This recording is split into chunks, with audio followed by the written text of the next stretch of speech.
지난주에 말씀드린 대로 길을 가는 동안에 안내자가 없다 하는 것은 우리에게 큰 두려움을 줍니다.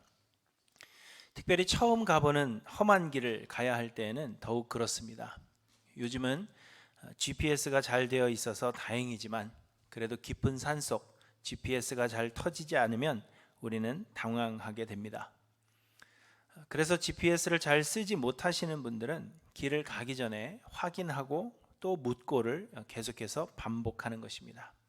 잘 알지 못하는 그 길에 대한 불안함이 우리에게 있기 때문입니다. 그러니 예수님께서 세상을 떠나시기 전 이제 그 사실을 처음 알게 된 제자들의 두려움은 굉장히 컸을 것이 분명합니다. 제자들은 모든 것을 버리고 예수님을 따라갔는데 이제 예수님께서 죽으실 것이다, 그렇게 말씀하신 것입니다. 부활하신 뒤에는 하늘 아버지께로 가실 것인데 제자들은 예수님이 가시는 그곳에 같이 갈 수 없다, 그렇게 말씀하십니다.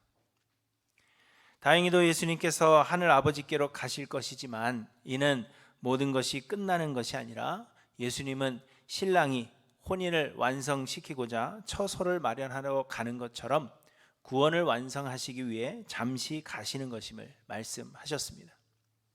예수님은 반드시 다시 오실 것이며 모든 믿는 자들을 예수 그리스도께서 마련한 그 처소로 인도하사 그리스도가 계시는 곳에 우리가 함께 거하게 될 것이라 하는 말로 제자들을 위로하셨습니다. 그럼에도 불구하고 그 두려움이 사라지는 것은 아니었을 것입니다. 왜냐하면 그래도 제자들은 세상에 남아 있어야 했기 때문입니다. 예수님은 하늘로 가시고 언제 다시 오실지 알지 못하지만 그 오랜 기간 동안, 언젠가 될지 모르는 그 기간 동안 제자들은 세상에 남아 있어야 했습니다. 예수님은 제자들을 세상에 보내시면서 너희를 보냄이 어린 양을 이리 가운데로 보냄과 같다, 그렇게 말씀하셨습니다. 또한 세상에서는 너희가 환난을 당하는 것이 지극히 당연한 것이다, 그렇게 말씀하셨습니다. 그리고 오늘 본문 30절에도 보시면 이 세상의 임금이 오겠음이라, 이렇게 말씀하고 있습니다. 세상의 임금이란 사탄을 의미하는 것입니다. 사탄은 원래 천사로 지음받았지만 하나님께 범죄함으로 인하여서 결박을 당하고 땅에 던져졌습니다. 그러나 그 사탄은 만국을 미혹하는 그러한 목적으로 잠시 풀려나서 세상의 임금으로 군림하게 된다는 것을 성경이 말씀하십니다. 그러나 그렇다고 해서 사탄이 자기 마음대로 막 세상을 다스리는 것은 결코 아닙니다. 물론 온 세상은 하나님의 주권 아래에 있고 이 사탄 역시도 하나님의 허락 없이는 역사하지 못합니다. 그럼에도 하나님은 특별한 목적을 가지사 믿는 자들로 환난을 당하게 하는 것을 내버려 두셨다고 말씀하고 있습니다. 그래서 믿는 자들은 세상에서 환난을 당합니다. 우리의 가는 길의 끝은 영생이고 예수 그리스도와 함께 거하게 되는 찬란함과 영광스러움이 물론 우리를 기다리고 있지만 그러나 거기까지 가는 그 길은 좁고 협착하여 찾는 자가 적은 그러한 길을 가야 하는 것입니다. 그래서 예수님은 처소를 예비하러 가시지만 그럼에도 불구하고 세상에 남겨질 제자들을 생각하시며 그 마음이 좋지 않으셨을 것입니다. 제자들은 환난을 당하게 될 것인데 그들에게는 환난을 이기고 믿음을 지켜낼 능력이 전혀 없었기 때문입니다. 그래서 예수님은 또 다른 보혜사 곧 성령을 보내시기로 약속하십니다. 16절에 보시면 내가 아버지께 구하겠으니 그가 또 다른 보혜사를 너희에게 주사 영원토록 너희와 함께 있게 하리니, 이렇게 말씀하십니다. 보혜사라는 말은 변호사, 조력자, 위로자, 상담자 혹은 친구라는 뜻을 가지고 있습니다. 곧 도움을 주는 사람이 보혜사인데 또 다른 보혜사를 보내신다 하신 말씀은 예수님께서도 보혜사였다 하는 것을 의미하는 것입니다. 그러므로 또 다른 보혜사라는 의미는 성품과 사역과 그 능력에 있어서 예수 그리스도와 동일한 분이심을 우리에게 말씀하고 있는 겁니다. 예수님께서 예수님 대신 보내주실 보혜사 성령 하나님은 바로 그러한 분, 예수님과 동일한 분이심을 우리에게 말씀하시는 것입니다. 그러나 예수 그리스도와 성령이 서로 다른 점이 몇 가지가 있습니다. 제일 먼저 성령님은 결코 떠나지 않으신다는 것입니다. 16절에 말씀하십니다. 그가 또 다른 보혜사를 너희에게 주사 영원토록 너희와 함께 있게 하리니, 이렇게 말씀하십니다. 예수님은 세상에서의 사역을 마치시고 이제 하늘 아버지 곁으로 가실 것입니다. 그러면 예수님은 제자들을 떠나시는 것입니다. 그래서 예수님은 하늘로 가시지만 이제 영원토록 믿는 자들과 함께 거하실 또 다른 보혜사 성령을 보내주신다는 것입니다. 예수님도 보혜사시고 성령도 보혜사신데 예수님은 하늘 아버지께로 가시지만 그러나 성령 하나님은 우리와 영원토록 함께 하신다는 것입니다. 또 한 가지 예수 그리스도와 성령님의 다른 점은 성령은 모든 믿는 자들 안에 동시에 함께 거하실 수 있다는 것입니다. 17절에 말씀하십니다. 그는 너희와 함께 거하시며 또 너희 속에 계시겠음이라, 이렇게 말씀하십니다. 예수 그리스도는 육체로 세상에 오셨기 때문에 제자들과 육체로 함께 거하실 수밖에 없었고, 그래서 공간의 제한을 받으셨습니다. 다시 말해서 예수님은 한 번에 한 군데 밖에는 계시지 못했다는 것입니다. 예수님이 육체로 계실 때 만약 그 예수님께서 오늘 하일랜드 교회 예배에 참여하셨다면 다른 교회 예배는 가실 수 없는 것입니다. 그러나 성령님은 육체가 아니라 영이시기 때문에 동시에 모든 믿는 자들과 함께 계실 수 있고 또한 믿는 자들 안에 거하고 계신다는 것입니다. 그리고 더 놀라운 것은 성령께서 믿는 자들과 함께 하고 계신다 하는 것은 예수 그리스도께서 그리고 하나님께서 우리 믿는 자들 안에 함께 거하신다는 의미라는 것입니다. 성령이 우리와 함께 하고 계신다 하는 그 의미는 성령만 우리와 함께 하시는 것이 아니라 하나님도 그리고 예수님도 우리와 함께 하신다는 것입니다. 전혀 놀라지 않으십니다. 몇 분 빼고는 20절에 보시면 그날에는 내가 아버지 안에 너희가 내 안에 내가 너희 안에 있는 것을 너희가 알리라, 이렇게 말씀하십니다. 또 다른 보혜사 성령께서 임하시는 날에 그리스도께서 하나님 아버지 안에 거하시고 제자들이 그리스도 안에 거하고 그리스도께서 또다시 제자들 안에 거하시게 된다는 것입니다. 이해가 되십니까, 여러분? 이걸 이해하신 분들은 너무 똑똑하신 분들이에요. 그리스도께서 하나님 안에 거하시는데 제자들이 그 그리스도 안에 거하고 있으니 제자들이 하나님 안에 거하게 되는 것입니다. 그렇죠? 또 그리스도께서 영으로 제자들 안에 거하시는데 그렇다면 그리스도를 품고 계시는 하나님께서 그리스도와 함께 제자들 안에 거하고 계신다는 것입니다. 대단하세요, 우리 교인들. 이것이 어떻게 가능하냐? 성령은 영이시기 때문에, 그리고 성령은 육체가 아니라 영이신데 성령은 그리스도의 영이라고 불리기도 하시고 하나님의 영이라고 불리기도 하시기 때문에 그 성령 안에서 모든 일이 이루어지는 것입니다. 그 성령이 우리와 함께하고 계시기 때문에 지금 하나님과 예수 그리스도가 우리 안에 거하고 계시는 것입니다. 다시 간단하게 설명하자면 예수 그리스도께서 이제 곧 죽으시고 부활하사 하늘나라로 가실 것입니다. 예수님은 세상의 제자들을 고아처럼 남겨두지 않으시고자 하나님 아버지께 또 다른 보혜사 성령을 보내주시기를 청하였고, 하나님은 성령을 보내신다는 것입니다. 그래서 성령께서 임하사 제자들과 영원히 함께 하실 것인데, 이는 곧 예수 그리스도께서 제자들 안에 영원히 함께 거하시게 되는 것입니다. 예수 그리스도는 하나님께로 가시지만, 그러나 우리 믿는 자들을 고아처럼 남겨두지 않으시고 성령을 통하여 우리와 함께 하시기로 약속하셨다는 것입니다. 얼마나 놀라운 일입니까?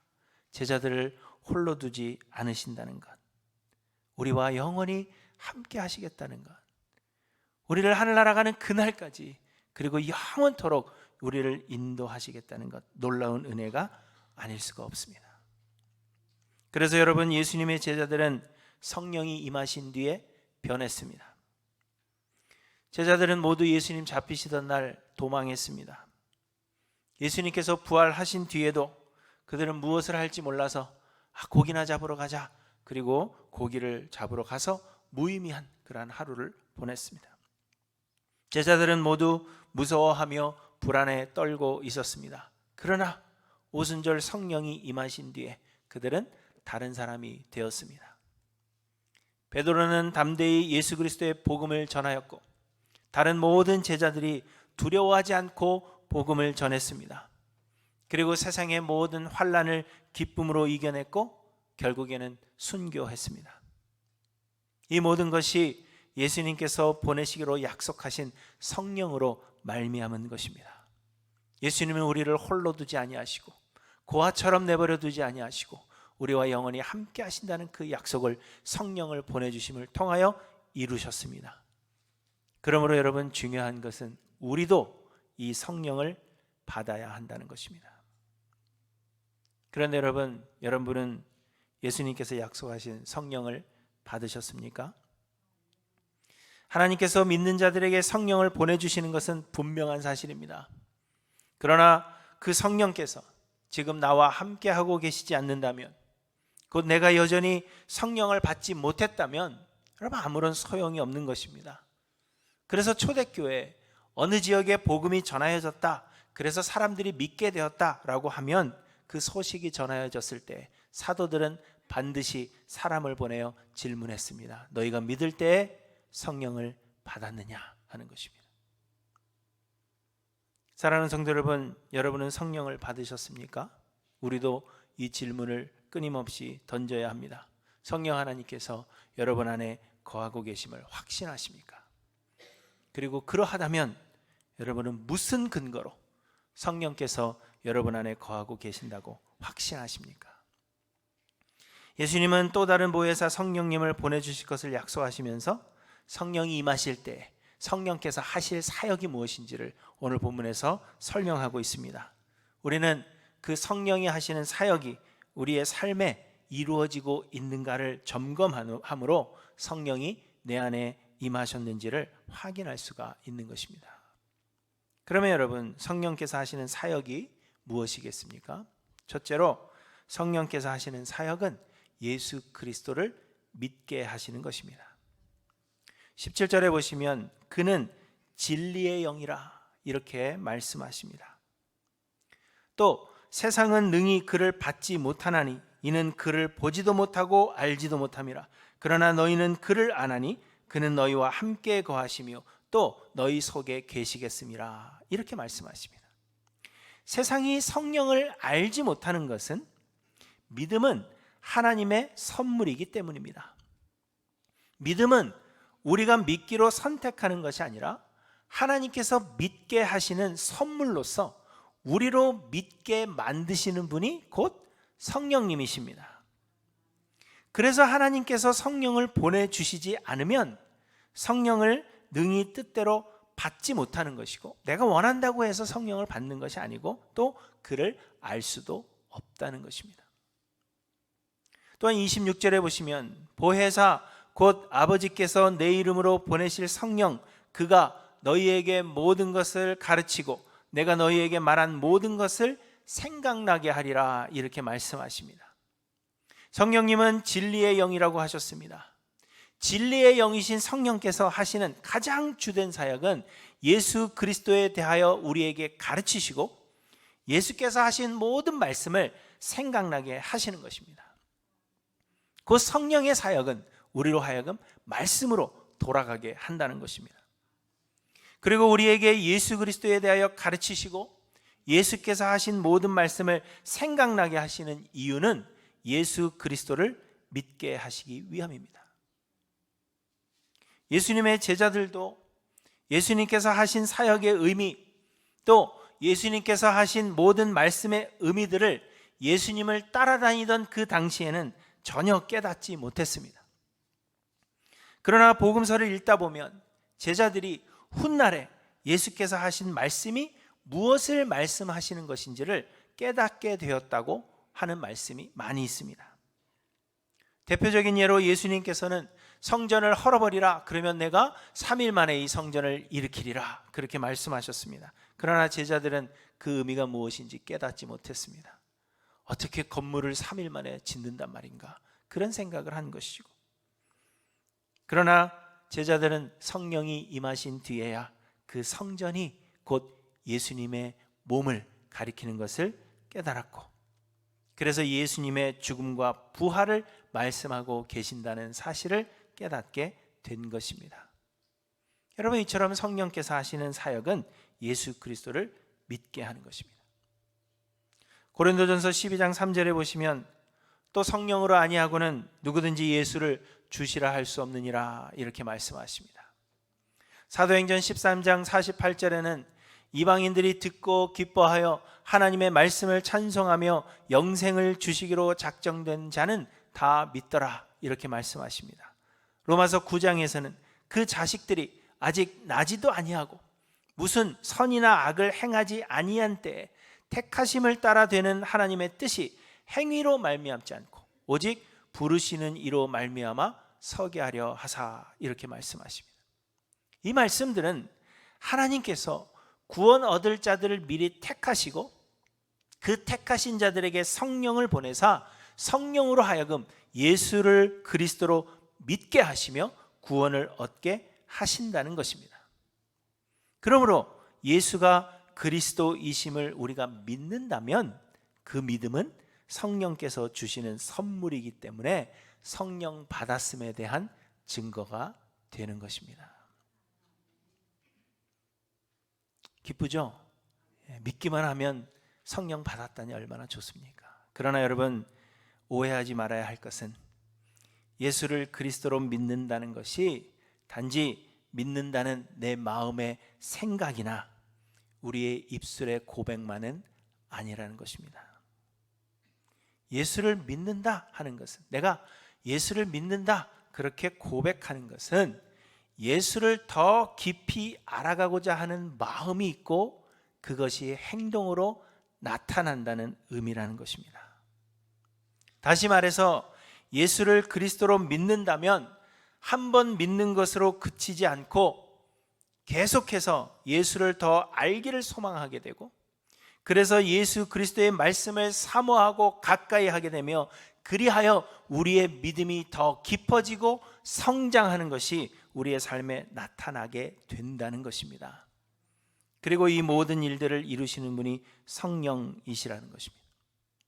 그래서 여러분, 성령이 우리 안에 임하셨음에 대한 증거는 우리가 예수를 믿는다, 그리스도이심을 믿는다라는 것이지만, 그러나 더 자세하게 말씀을 드리면 성령이 우리에게 임하셨음에 대한 증거는 우리에게 예수 그리스도를 알고자 하는 열망이 있고, 그래서 예수 그리스도의 말씀, 곧 성경을 가까이 하는 그러한 행동이 우리의 삶 가운데 있으며, 그래서 예수의 그리스도 되심과 세상 모든 만사의 주관자 되심을 깨달아 가게 되는 것, 더 깊이 알아가게 되는 것, 그것이 성령이 임하셨음의 증거라는 것입니다.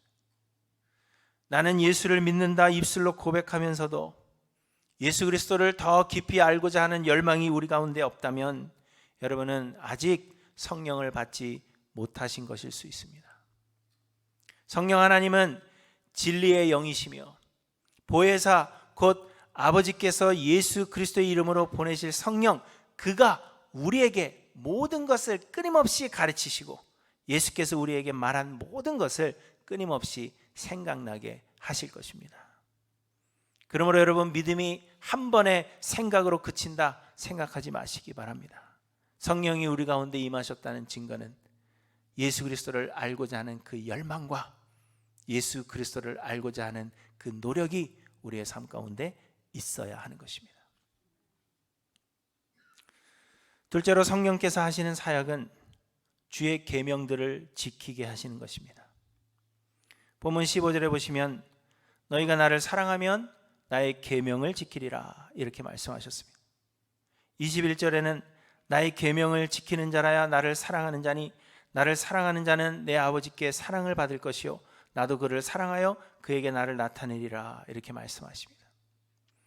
그러자 22절에서 가룟 유다는 주여 어찌하여 자기를 우리에게는 나타내시고 세상에는 아니하려 하시나이까 이렇게 질문합니다. 말씀드린 대로 당시의 유대인들의 관심은 이스라엘의 정치적인 독립에 있었습니다. 그래서 예수님이 그 일을 이루실 메시아라 생각했고 가룟 유다도 그리고 모든 제자들이 그렇게 믿고 있었습니다.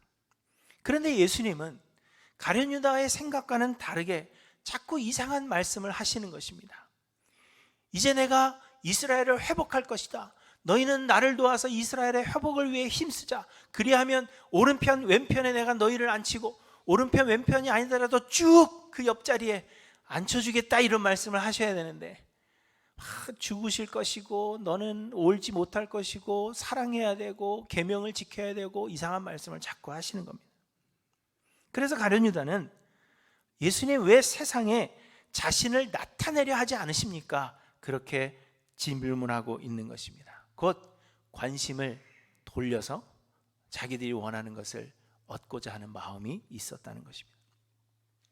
그런데도 예수님께서는 사람이 나를 사랑하면 내 말을 지키리니 내 아버지께서 그를 사랑하실 것이요 우리가 그에게 가서 거처를 그와 함께 하리라 이렇게 동문서답 같은 이야기를 계속하십니다.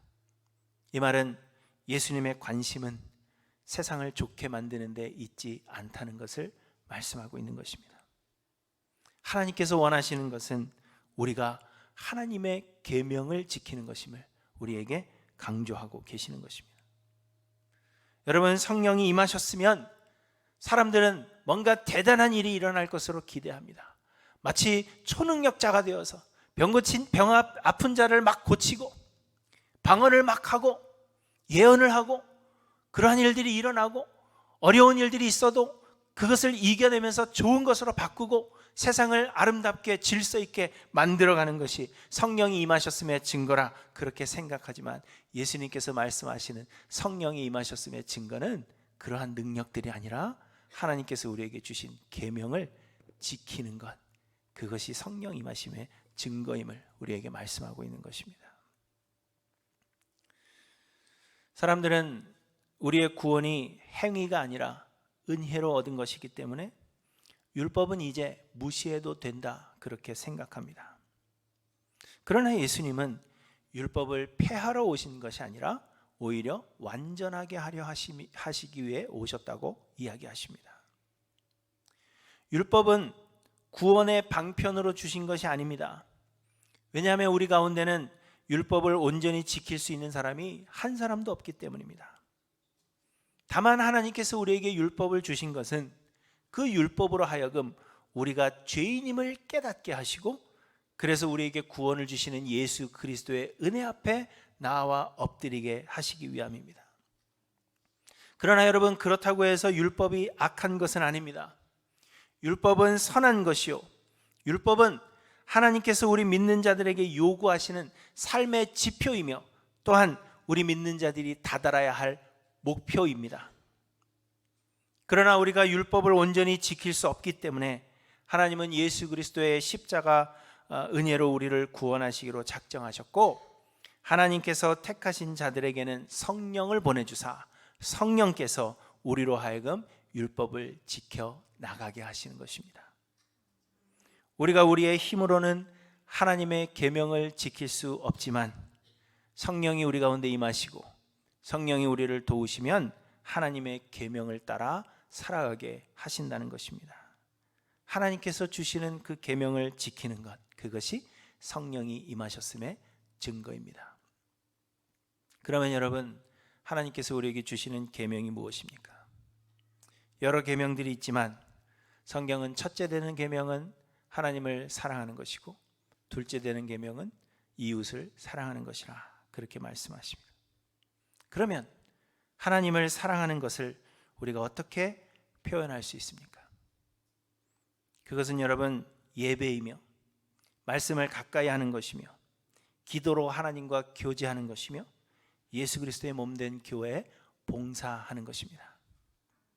사람들은 나는 예수님을 믿기 때문에 이미 구원을 얻었으니 이제 성령을 받은 것이요 그러므로 더 이상 해야 할 일이 없다 그렇게 생각합니다. 그러나 여러분 그렇지 않습니다. 성령은 우리로 하여금 계명을 지키게 하십니다. 제가 여러분들에게 예배에 빠지지 마십시오. 늦지 마십시오. 금요 예배에도 참석하십시오. 새벽 기도에 나오십시오. 이렇게 저렇게 교회에 봉사하십시오.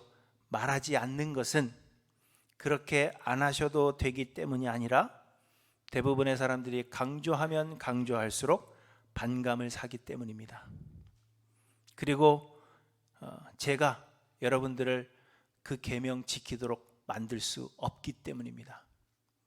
그렇게 말하고 싶지만 그렇게 말하면 튕겨나갈 것 같아서 그리고 제가 여러분들을 그렇게 만들 수 없기 때문에 이야기하지 않는 것입니다. 그러나 여러분 기억하셔야 됩니다. 성령이 임하시면 성령께서 우리로 계명을 지키게 하십니다. 억지로 하라고 해서 여러분이 그 일을 한다고 해서 그래서 구원을 얻는 것은 결코 아닙니다. 그러나 성령이 임하시면 여러분들에게 예배를 사모하게 하시고 하나님의 말씀을 가까이 하게 하시고 하나님의 몸된 교회를 위해서 봉사하게 하시며 하나님의 계명대로 살고자 힘쓰게 하시는 것이 성령의 역사라는 것입니다. 그래서 저는 성령의 역사를 기다리며 인내하고 있는 것임을 여러분 기억해 주시기를 바랍니다. 그리고 성령의 역사를 기도하십시오. 성령이 역사하시면 우리가 어떻게 되는 것인지를 바르게 알고 성령의 역사를 기대하는 저 여러분들 되시기를 간절히 소망합니다. 이웃을 자기 자신처럼 사랑하는 것도 여러분 마찬가지로 중요한 계명입니다. 많은 사람들이 교회 안에서는 아주 훌륭한 일꾼이요 믿음이 좋은 사람으로 인정을 받으면서도 사회에서는 이웃들에게 좋은 평가를 받지 못하는 그런 사람들이 많이 있습니다. 이웃을 사랑하라 하면 내 이웃이 누구인지를 먼저 묻고 교회 다니는 사람에게만 잘하면 된다 그렇게 생각하는 사람들도 있습니다. 그러나 예수님은 이웃을 사랑하라 말씀하신과 동시에 원수를 사랑하라 하셨다는 것을 여러분 기억하시기를 바랍니다. 사랑하는 성도 여러분, 여러분은 성령을 받으셨습니까? 성령 하나님께서 여러분 안에 함께 거하고 계십니까? 하나님 사랑과 이웃 사랑의 그 계명을 우리는 지켜나가고 있는지, 성령께서 나로 하여금 그 계명을 지키게 하시는지 여러분의 삶의 모습을 돌아보시기를 바랍니다. 그리고 셋째로 성령께서 하시는 사역은 우리로 평안을 누리게 하시는 것입니다. 27절에 보시면 평안을 너희에게 끼치노니 곧 나의 평안을 너희에게 주노라. 내가 너희에게 주는 것은 세상이 주는 것과 같지 아니하니라. 너희는 마음에 근심하지도 말고 두려워하지도 말라. 이렇게 말씀하십니다. 성령께서 하시는 사역은 믿는 자들에게 평안을 주시는 것입니다. 성령 하나님은 삼위일체 하나님의 삼위격인 하나님이십니다. 그러므로 성령은 하나님 아버지의 마음을 그 누구보다도 잘 알고 계십니다. 고린도전서 2장 11절에 하나님의 일도 하나님의 영 외에는 아무도 알지 못하느니라 이렇게 말씀하십니다. 그래서 하나님의 뜻을 아시는 성령께서 믿는 자들 안에서 하나님의 그 뜻과 계획을 알게 하시고 하나님의 뜻을 이해한 성도들이 마음의 평안을 누리게 되는 것입니다. 세상은 혼란스럽고 세상은 우리의 뜻대로 되는 것이 없고 세상은 점점 더 악해져 가며 큰 풍파가 있는 것 같은 그러한 세상을 우리가 살아가고 있지만 그럼에도 불구하고 그 안에 하나님의 뜻이 있고 하나님의 주권 아래 있다는 것을 마음속에 믿게 하심으로 우리에게 평강을 주시는 것, 그것이 성령의 역사라는 것입니다. 아무것도 염려하지 말고 다만 모든 일에 기도와 간구로 너희 구할 것을 감사함으로 하나님께 아뢰라. 그리하면 모든 지각에 뛰어난 하나님의 평강이 그리스도 안에서 너희 마음과 생각을 지키시리라. 이렇게 말씀하십니다.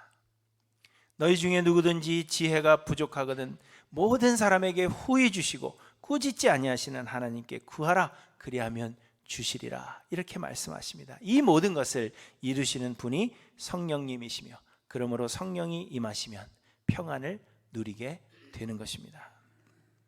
사랑하는 성도 여러분, 평안하십니까? 몇 분 빼곤 아직도 불편하신 분들이 많아요. 예배 오시면 평안해야 되는데 예배 시작할 때쯤 보면 뭔가 기분이 안 좋은 일들이 있으신 것 같아요. 교회 오시면서 차 안에서 싸우셨는지, 자녀가 전화 와서 속을 새겼는지 어쨌는지 모르겠지만 얼굴이 다 굳어 계세요. 제가 바라기는 교회 예배하러 나오시는 그 모습이 평화로운 그런 모습들이 좀 되셨으면 좋겠습니다. 물론 여러분들이 성령을 안 받았다 그 얘기는 아니고요. 성령을 받았음의 증거가 평안이라는 것을 여러분 기억하셔서 성령의 충만함을 간구하시고 교회 나오실 때는 기쁨으로 예배 드리는데 자세 흐트러졌다고 해서 하나님이 막 번개 보내가지고 벌하시고 그러진 않거든요. 여러분 성령께서 여러분 안에 임재하고 계신지 돌아보시기를 바랍니다. 오래전부터 사람들은 성령의 임재하심의 증거를 성령의 은사라고 생각하는 것들에 두었습니다. 방언을 한다든지 미래를 예언하고 병을 고친다거나 신비로운 체험을 하면 그것이 성령이 주시는 은사라고 생각해서 성령 임재의 증거를 삼았던 것입니다. 그러나 그런 사람들이 주장하는 그 성령의 은사라고 불리우는 것들은 사실 성경에서 말씀하고 있지 않은 것들이 대부분입니다. 그리고 또한 성경은 우리에게 모든 영을 다 믿지 말라 그렇게 경고하고 계십니다. 악한 영들도 어떤 능력을 준다든지 또 우리로 하여금 신비로운 체험을 하도록 할 수 있기 때문입니다. 또 반대로 어떤 사람들은 예수를 믿는다는 것이 성령 임재의 증거라고 그렇게 믿고 나는 예수를 믿는다 하는 그 개인적인 확신으로 인하여 만족하며 사는 사람들이 또한 있습니다. 그러나 말씀드린 대로 성령은 살아 역사하시는 하나님이시며 그러므로 성령이 주시는 믿음은 역사하는 힘이 있습니다. 곧 그 믿음에는 그에 합당한 삶의 열매가 맺혀져야 한다는 것입니다. 성령이 임하시면 성령은 우리로 예수 그리스도와 그의 하신 말씀 곧 성경을 깨닫고자 하는 열망을 주시고 그래서 주를 가까이 하게 되며 우리의 믿음이 성장하게 됩니다. 성령이 임하시면 주께서 주시는 그 계명을 사모하게 되어서 계명 지키는 삶을 살아가게 됩니다. 그리고 성령이 임하시면 하나님의 뜻과 계획 그리고 하나님의 주권과 그 마음을 알므로 인하여 그 마음이 평안하게 되는 것입니다. 예수님은 하늘로 가셨지만 우리를 고아처럼 내버려 두지 않으시고 또 다른 보혜사 성령을 보내사 이 험한 세상을 기쁨으로 살아가게 하십니다. 사랑하는 성도 여러분, 성령을 받으셨습니까? 여러분의 삶을 돌아보시고 성령 받기를 위해 기도하시며 또 성령 받으신 분이라면 성령의 충만을 위해 하나님 앞에 삶을 드리는 하일랜드교회 모든 성도님들 되시기를 주님의 이름으로 간절히 축원합니다. 기도하십니다.